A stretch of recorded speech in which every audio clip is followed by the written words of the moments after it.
Bismillahirrahmanirrahim. Assalamualaikum warahmatullahi wabarakatuh. Perkenalkan, nama saya Amrian, NIM 17.394. Pada video ini kami dari kelompok 9 yang beranggotakan 3 orang, yaitu saya, Asranti, dan Saudara Anwar akan membawakan materi secara bertahap melalui 3 video, dan ketiga video ini akan ditayangkan di 3 channel YouTube berbeda.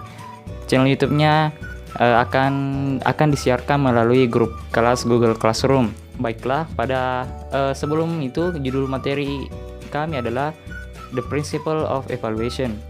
Jadi bagaimana pembahasannya lebih lanjut, maka dari itu dimohon agar teman-teman memperhatikan video ini dari video 1, video kedua dan video ketiga secara bertahap yang akan ditayangkan di 3 channel berbeda.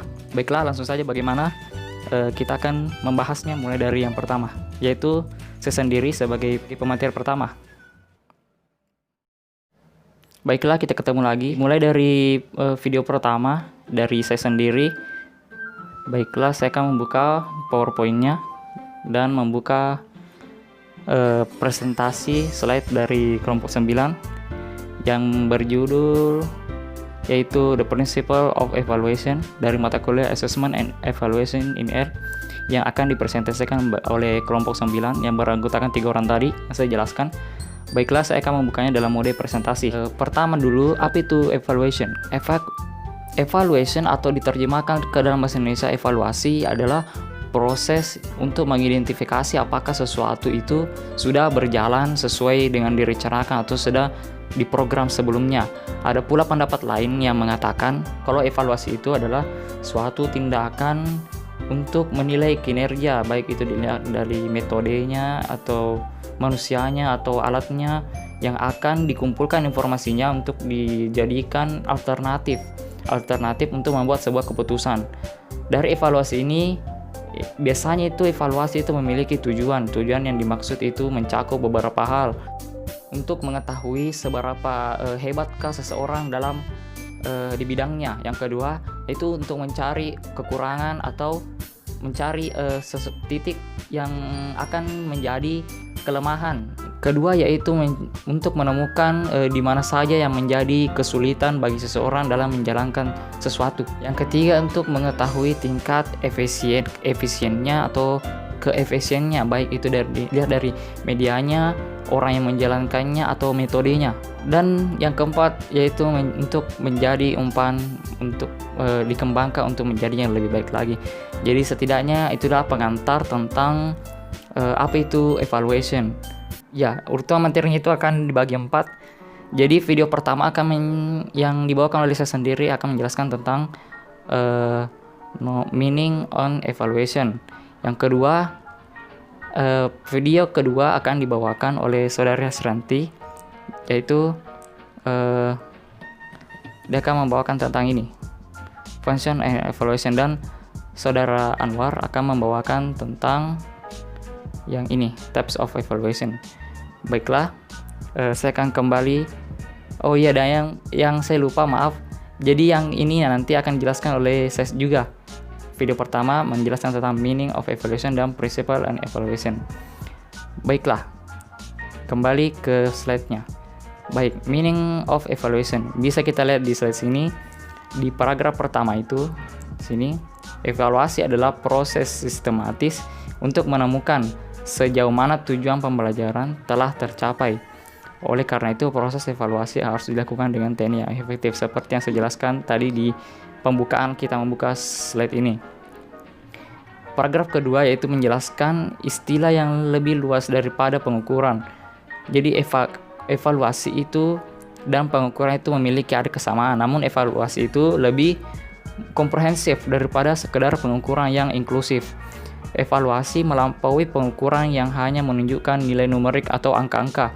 Tidak hanya memberikan penilaian nilai dengan nilai numerik, tetapi juga mencakup kualitas yang berwujud dan tidak berwujud. Itulah evaluation. The principle of evaluation. Di sini ada 4 prinsip dari evaluasi. Yang pertama itu yang berwarna kuning ini, angka 1. Saya pindahkan dulu. harus dinyatakan dengan jelas apa yang akan dievaluasi. Seorang guru harus jelas tentang tujuan evaluasinya. Maksudnya, seorang guru itu harus menjelaskan atau menjelaskan tentang evaluasi secara jelas dengan lebih terstruktur dan dapat menggambarkannya dari caranya dia mengajar. Jadi siswa itu dapat mengamatinya langsung yang diparagakan oleh gurunya. Yang kedua yaitu berbagai teknik evaluasi harus digunakan untuk evaluasi yang komprehensif. Nomor 2 yang berwarna ungu ini, teknik seperti tes objektif, tes esai, teknik observasi, dan lain-lain harus digunakan sehingga gambaran yang lengkap tentang prestasi dan pengembangan murid dapat dinilai. Maksudnya apa? Maksudnya dalam evaluasi itu sebenarnya tidak mungkin dapat dijalankan hanya dengan dilakukan hanya satu teknik saja. Evaluasi yang lebih baik itu dapat dilakukan 2 hingga 4 teknik. Baik itu teknik observasi yang lebih bagus, objektif, dan esai misalnya. Jadi satu ini sebenarnya tidak mungkin dilakukan untuk evaluasi. Lebih baik kita gunakan 2 sampai 3. Baiklah, kita kembali. Yang ketiga itu seorang evaluator harus mengetahui keterbatasan teknik evaluasi yang berbeda. Jadi evaluasi dapat dilakukan dengan bantuan pengamatan sederhana atau tes standar, tetapi apapun instrumen atau tekniknya, ia memiliki batasnya sendiri. Jadi maksudnya guys, yang nomor 3 ini, kalau kita melakukan evaluasi itu sebaiknya dilakukan lebih baik minta bantuan, karena apapun yang terjadi dalam evaluasi itu pasti terjadi kesalahan. Jadi ada baiknya ada seorang pengamat atau kita ini dibantu oleh seseorang. Jadi seseorang ini tidak, maksudnya dia membantu kita untuk mengamati kita, apa kita sudah di jalan yang benar untuk melakukan, tidak keluar jalur misalnya melakukan pengevaluasian. Jadi orang kedua ini yaitu hanya mengawasi bagaimana, jadi mengawasi kita, tapi dia membantu yaitu mengawasi, tidak membantu kita mengamati, tetap dilakukan oleh guru sendiri. Baiklah, yang terakhir, teknik evaluasi harus sesuai dengan karakteristik atau kinerja yang akan diukur. Every evaluation technique is appropriate for some uses and inappropriate for another. Artinya teknik evaluasi ini memiliki kecocokan namun tidak berlaku pada yang lainnya. Maksudnya apa?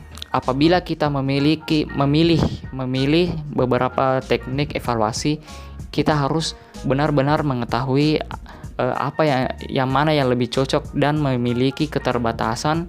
Oleh karena itu, apabila kita memilih teknik evaluasi, kita harus benar-benar menyadari kekurangan dan keterbatasan teknik itu agar tidak salah melangkah ke depannya. Baik, slide selanjutnya, function and evaluation akan dijelaskan oleh Saudari Hasrianti. Saya skip, dan types of evaluation akan diajarkan oleh Saudara Anwar. Jadi mohon untuk tidak melangkahi videonya dan tetap dinonton secara bertahap.